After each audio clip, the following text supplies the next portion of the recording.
Kyle Troup is with us here today, the man who doesn't really need much introducing, plenty of accolades, plenty of titles, and some could say that he's a man with the best haircut on tour as well. So thank you, Kyle, for joining us today. Thank you, gentlemen, for having me. I might need maybe somewhat of an intro sometime since I got a haircut. You need to give me about a month, and then we'll have the full pro back in action. So what urged you to cut the hair? Is it start of the season? Yeah, I typically always get a small haircut, like a small trim, and unfortunately, my new guy in Kentucky may have took a little too much off, but I do have some product in it today, so we still got a little bit of a fro, but which I actually don't mind it because it looks better, it's easier to manage and maintain, but got to give what the fans want. Kyle, PBA season is, of course, already started. We have PBA Players Championship that is happening right now as we speak. It ended for you maybe a bit too early, unfortunately. But how do you rate the first stop in general? Yeah, it's exciting that we got to start the PBA Tour season this week, and it went well for me. Obviously, the first block was quite nice. Seeing the lanes well, made the ball changes and didn't really run into too many struggles. But ultimately, I feel like I never really seen the 50-footer too well. Looking at some videos this morning and just seeing who bowled well, and I see nobody was shy of rotation, and I think that was probably the biggest issue for me, which then made the lane just feel so much harder. 2 8-10s popped up, I believe, probably 6 or 7 times based on lane talk last night. So it was a little bit rough, but all in all, pretty proud of the fight that I gave. Missed by like 50, but at least we didn't send it in, get too upset to start the season. To just kind of bowl myself into form and improve on it next week. Yeah, there's plenty of room to improve and to recover. It's just the beginning of the season, so it's just looking how it goes and. Stepping away just a little bit from the lanes and talking about the road that you are taking now, because, well, the new season is obviously meaning a lot of road trips. The USA is big. You need to travel across the states, and there's a lot of, long rides in the states. So how important it is to have a friend in the car who can you talk with for long hours? That's probably the biggest key to getting me through the tour, especially during the travel days, is, having my boy Jesper with me on the road. We can definitely, and I will give him credit, I do all the driving, but he rarely sleeps, hardly ever. So, he's not somebody that I'm driving around the country. He's at least riding and interacting with me. And he goes to more, it goes also more than just being on the road together, like day in and day out here at the Airbnbs, the houses that we rent, just having someone to talk your emotions through on good blocks or bad blocks, and just feeling like you're not alone, because this can be a lonely 3 months on the road, having to leave the family and everything. But I feel like we're a great team, and I believe that's kind of led to a good amount of our successes. Talking about Jesper, because we talked with Jesper before this podcast, and we asked how those trips looks in the eyes of his, and he said that, he's from Sweden, and Swedish people tend to be more, into themselves, not that expressive. So he said that you do the most of the talk during those rides, and he just listens. So how's that goes, and do you agree with him? Oh, I totally agree with that. That sounds pretty spot on. I get to, talking about bowling probably way too much, or sports or stocks, or, and he's great at responding though, at least, yep. And, I guess that works for us. And then whenever I just get to talking, and if you don't respond, I'm like, all right, yeah, I've probably been mumbling too long now, and he just kind of shut it off. So, keeps us entertained, I feel like. Riding on that wave, he also mentioned that before those road trips with you were maybe a bit more, how should I put it, a bit more interesting, because you would talk bowling for hours and hours, and now it seems like you have a new hobby, a new obsession, Addiction, maybe. addiction maybe, that requires even a notebook. So can you comment a bit on that? What's that? Yeah, I actually got something sitting here. Was thinking about, since I missed the cut, we might just have to. I brought my own Pokemon cards to open with me this trip. Yeah, it's a tough hobby right now. You can't really buy anything for retail in the stores. I brought a lovely tote here with several sealed products of Pokemon cards, but I did get into collecting, a little bit in like October, November. I wouldn't say I'm addicted because, it's my day off and I haven't went to any Walmarts, any Targets, any of the other stores. It's normally a restock on Thursday. So, it brings back some of my childhood memories of collecting Pokemon cards.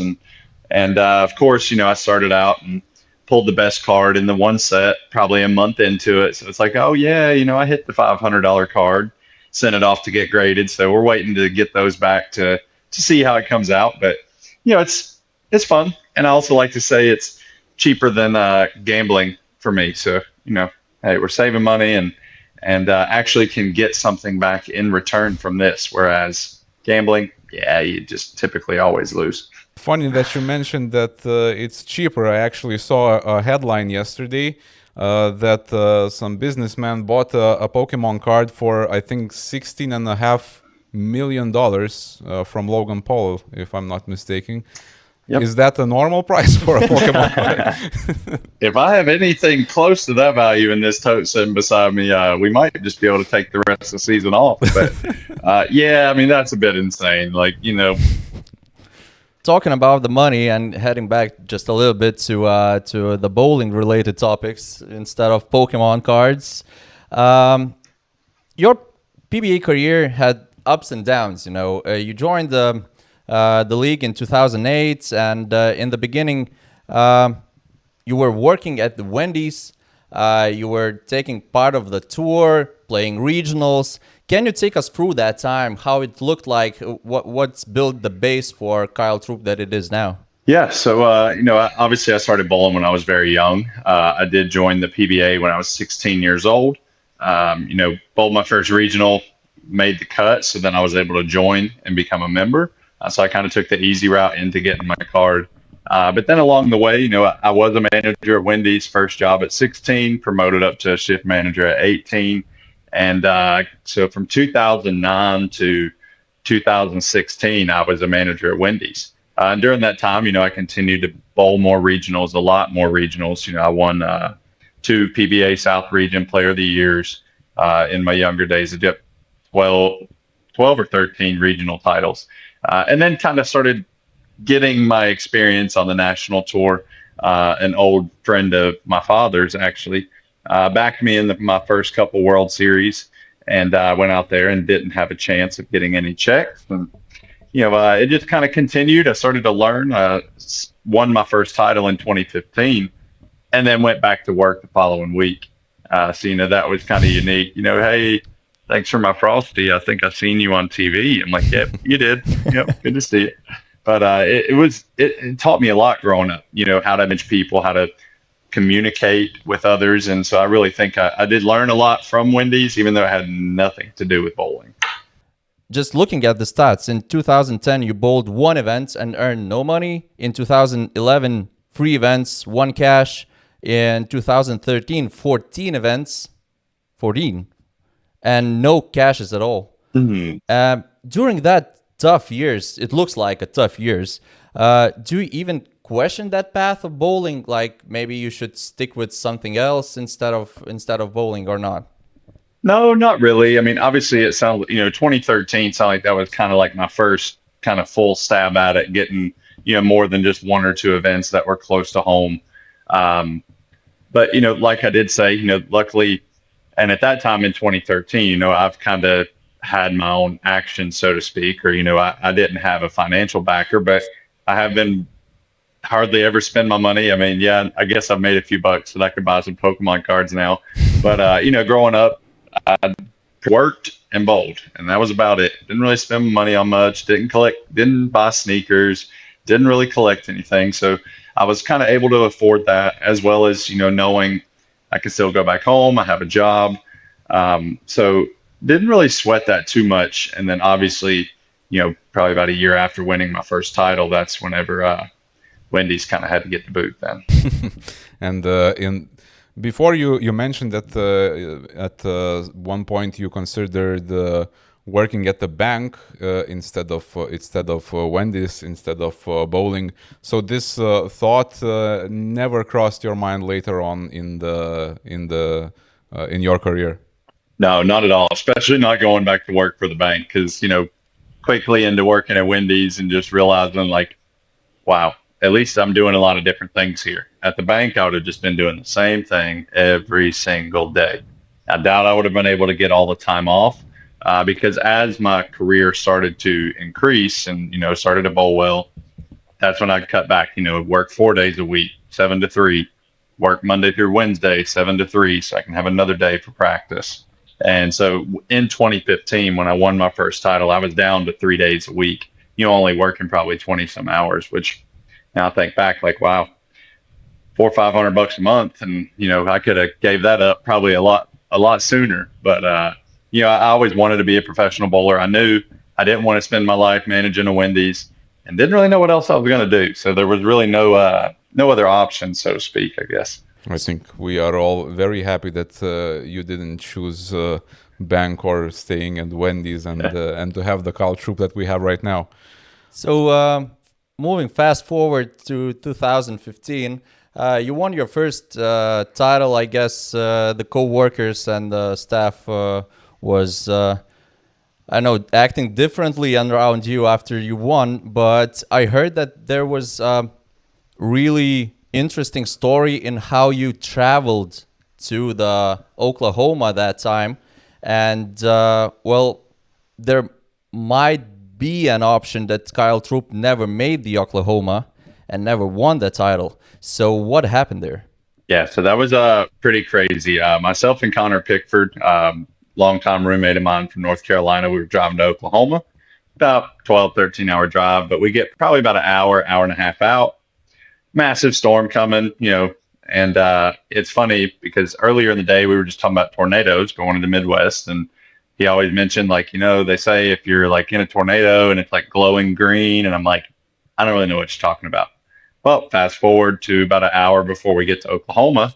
Yep, it was pitch black dark, glowing green on both sides when we got out of this, and it's like 4:00 in the afternoon, the darkest dark I've ever seen.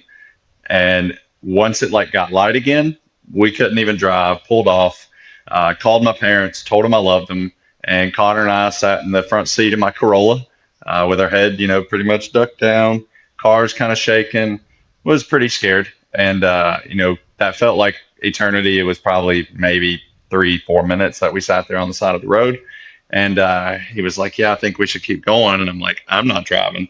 And then the car in front of me pulled back on the road. So I'm like, well, I'm going to follow him because I can at least see the taillights. And we were able to get through the storm. Lee Vanderhoff called us, another touring player, and he said, hey, where y'all at?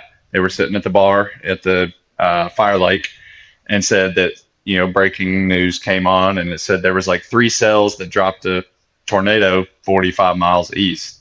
Well, it's a straight shot east, and we were about 45 minutes out. And so we quickly realized that, yeah, we pretty much drove straight through a tornado.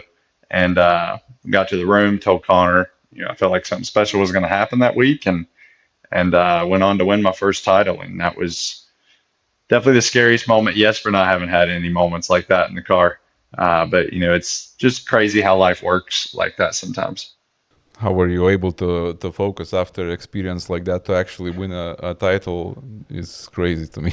Yeah, luckily, that was several days later during the summer swing. So we bowled multiple events. But yeah, I was a little shaken up for at least a day, but then once we got there, I'm like, all right, we made it through that. We can do anything. So maybe that caused me to get a little too crazy or whatnot after that. Yeah, you did look a little bit scared in that picture in 2015. I believe that you have it somewhere, but you're wearing all that extravaganza clothes, and you have that red cheeks, all smiling, big smile from year to year. 11 years passed from that moment.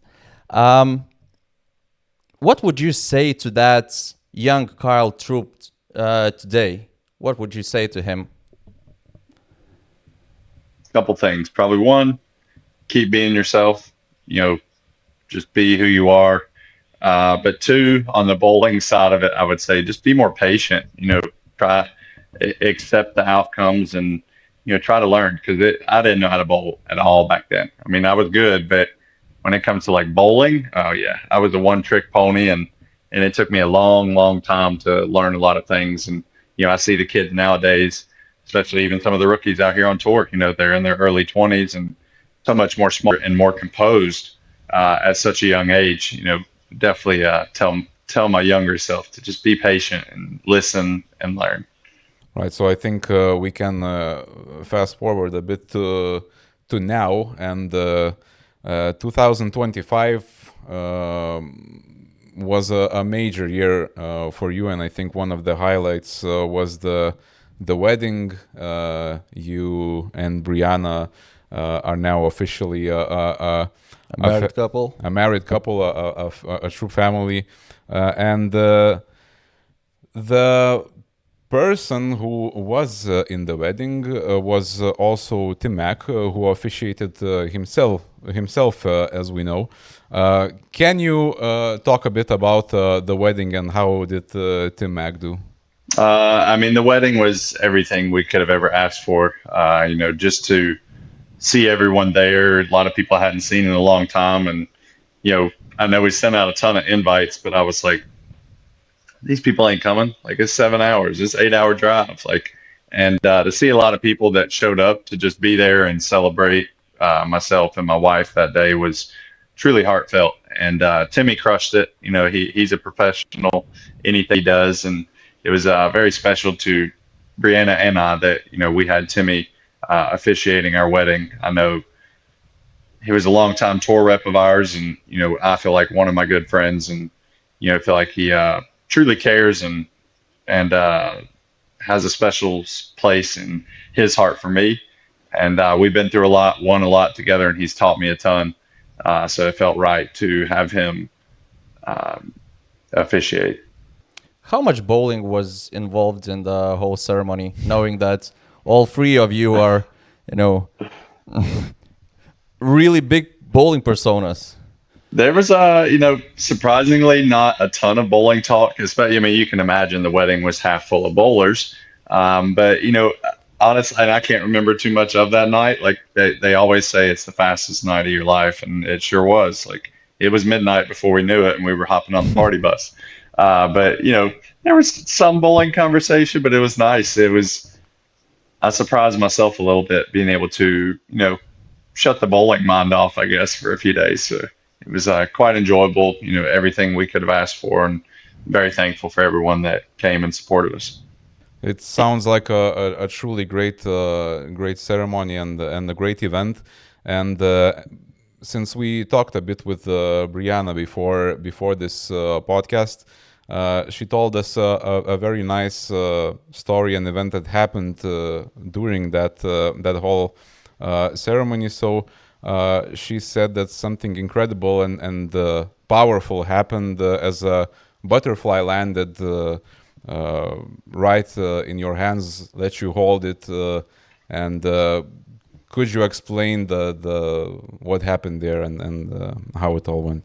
Yeah, that was like you said, probably the craziest moment of the wedding. It was after the ceremony. We had an outdoor ceremony, and we were hanging out, taking our pictures while the guests were inside waiting on us. And just happened to, we were sitting on a bench, and a butterfly kind of landed. And my mom has been passed away for several years now, and she loved butterflies. We put butterfly bushes out in front of the house, and I always think about her when it comes to seeing a butterfly.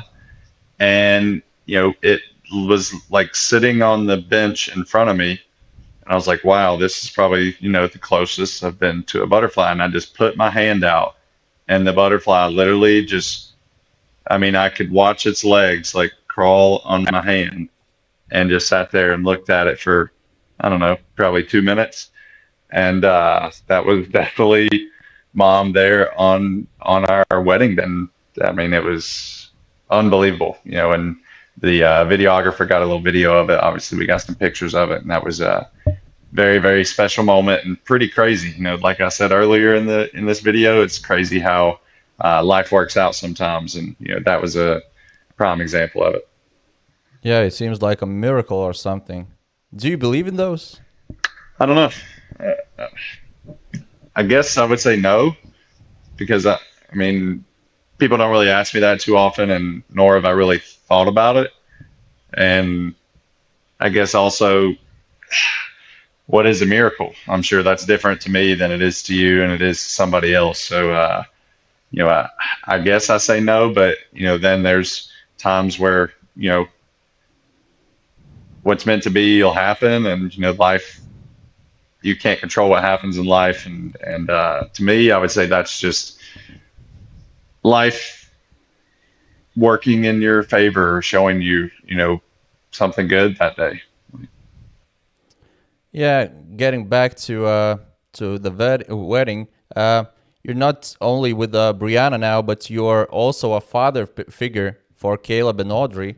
And we spoke with Brianna about that, and she said that you were nothing but special and amazing during that time. And well, you are really into that role of a father. And well, last year you even began to teach Caleb how to bowl, and not even that, but you also won a title in a league, in a local league or somewhere. And she said that for Caleb it was a really special moment. It meant everything for him. So what about you? What does that mean for you, and how special it is to be a father now? Oh, I mean, having two kids now is it. Everybody dreams of having a family someday, and I've been blessed. I did miss the younger days, the younger ages. I guess I haven't really went through the baby stage, but to have Caleb and Aubrey in my life, I mean, that just gives me even more reason to try and be a better version of myself while I'm out here, and compete and support, make them proud. I'm sure they look up to me, and I'm a homebody as well, and that now makes it that much harder to leave, but that much nicer to feel like I don't really need to be doing anything at home to be happy and be present with my family. And it's been the laughs and memories, and it's crazy to think 4 or 5 years now, and just seeing how much they grow. And obviously I get to see how much Mira grows with Jesper FaceTiming her, and it's just another special part of life that I've been blessed with, and just add to more people in my side of the ring, or on my team. And couldn't ask for a better team, and love them dearly.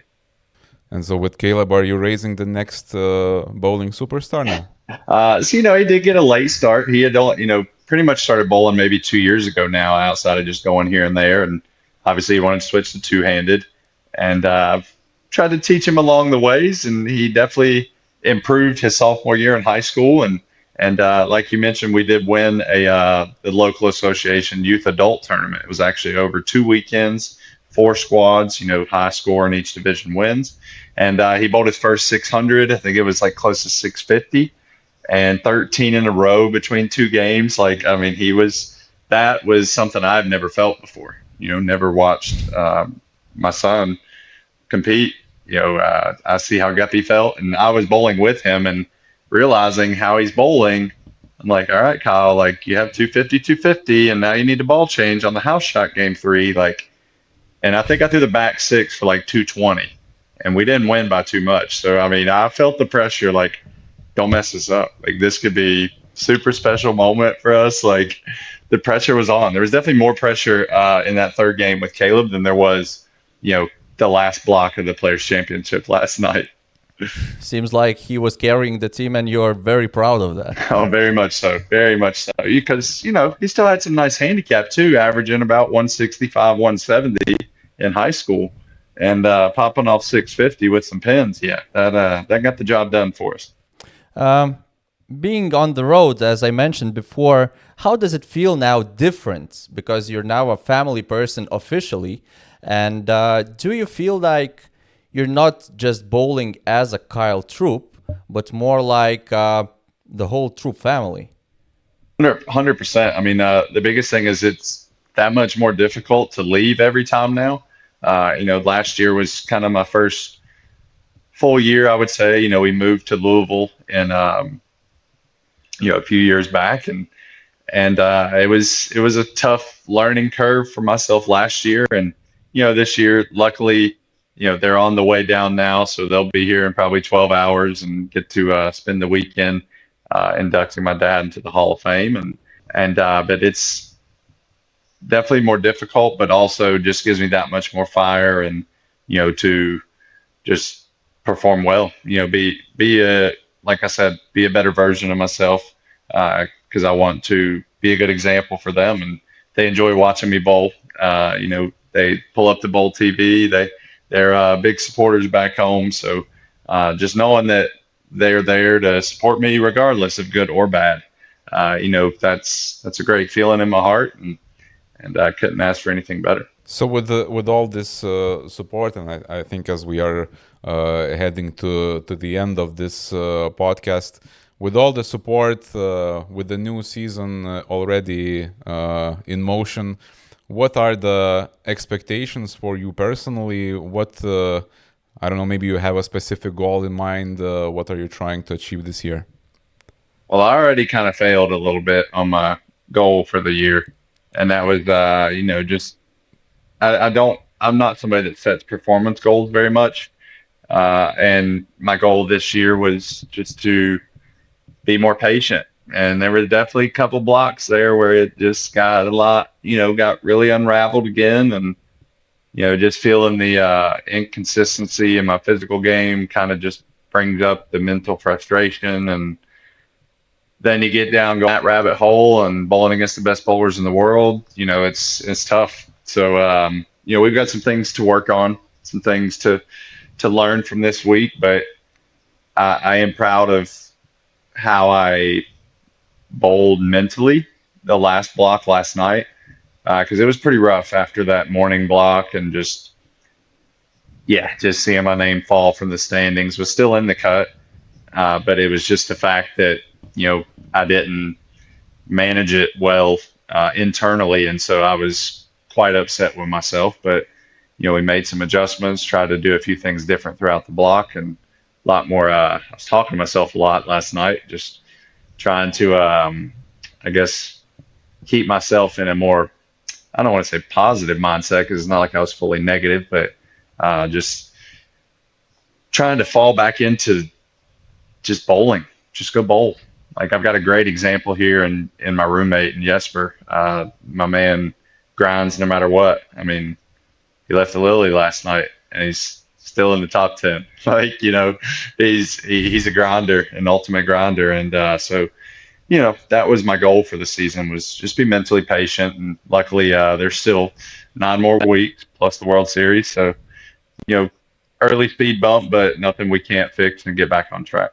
I also want to ask a question. I watched one of the previous interview of yours that you did quite recently, and you talked about working hard on your mental game this preseason.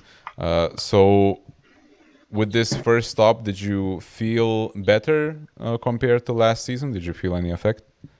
Somewhat, but then it's funny you bring that up, because I do have a call scheduled for after this interview with the mental muscle, is his handle, the guy I've been working with, and it did, but then I quickly kind of fell back into the same hole, I guess you could say, of last year. So looking forward to, because I have him on my side now as well. That's going to be somewhere that I can improve on, is being able to discuss what I went through and fought through, and versus trying to figure it out all on my own. Having somebody there to kind of help me through the mental side of it as well. We'll improve. I'm sure he'll have some good things for me, and they'll be real. They'll probably hit home a little bit, but that's all right, because I feel it, and unfortunately, I can't do nothing about it now for this week, but I can only try and improve and be better moving forward. Right. So if you have a call with the mental coach scheduled, I think we will not keep you any longer. Thank you, Kyle, so much for joining. We really appreciate your time, and we wish you all the best in the upcoming stops. We will be rooting for you, and I don't know if you heard, you probably did, that we have a bowling fantasy, and people are picking you. So, we are counting on Kyle Troup to score big.